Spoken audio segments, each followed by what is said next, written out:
ഇതിപ്പോ mango season ആണല്ലോ. പഴുത്ത മാമ്പഴം കിട്ടിയപ്പോ എന്നാ പിന്നെ അതുകൊണ്ടൊരു കിടിലൻ റെസിപ്പി തന്നെ തയ്യാറാക്കാന്ന് വിചാരിച്ചു. 2 മാങ്ങ മതി ഈ ഒരു റെസിപ്പി തയ്യാറാക്കി എടുക്കാനായിട്ട്. ചെറിയ പീസാക്കി മുറിച്ച് മിക്സി ജാറിലേക്ക് മാറ്റി നല്ലതുപോലെ ഒന്ന് അരച്ചെടുത്ത് മാറ്റി വെക്കാം. 1/2 ലിറ്റർ അളവില് പാലെടുത്തിട്ടുണ്ട്. നല്ലതുപോലെ ഒന്ന് തിളപ്പിച്ച് ഒരു 1/4 ഭാഗത്തോളം ഒന്ന് വറ്റിച്ചെടുക്കണം. ചെറുതായിട്ടൊന്ന് കുറുകി ഒന്ന് തിക്കായിട്ട് വന്നു കഴിഞ്ഞാൽ മധുരത്തിന് ആവശ്യമായിട്ട് പഞ്ചസാരയോ അല്ലെങ്കിൽ മിൽക്ക് മേഡോ നമുക്ക് ചേർത്ത് കൊടുക്കാവുന്നതാണ്.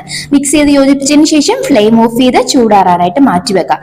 നല്ലതുപോലെ ചൂടാറിയിട്ട് വേണം നമ്മളിത് മാംഗോ പൾപ്പിനോടൊപ്പം ചേർത്ത് ഇതുപോലെ ഒന്ന് അടിച്ചെടുക്കാനായിട്ട്. ഇനി ഒരു ട്രേയിലേക്ക് മാറ്റാം. ഇത് ഓവർനൈറ്റ് വേണം നമ്മൾ സെറ്റ് ചെയ്യാനായിട്ട് വെക്കാനായിട്ട്. വേണമെങ്കിൽ കുറച്ച് കലാപരിപാടികളൊക്കെ ചെയ്ത് ഒന്ന് ഡെക്കറേറ്റ് ചെയ്തെടുത്താൽ കാണാനും നല്ല ഭംഗിയായിരിക്കും കേട്ടോ. വെറും 3 ചേരുവകൾ കൊണ്ട് നല്ല ക്രീമി ആയിട്ട് തയ്യാറാക്കി എടുക്കാൻ പറ്റുന്ന നമ്മുടെ മാംഗോ ഐസ്ക്രീം ഇവിടെ സെറ്റ് ആയി കിട്ടിയിട്ടുണ്ട്.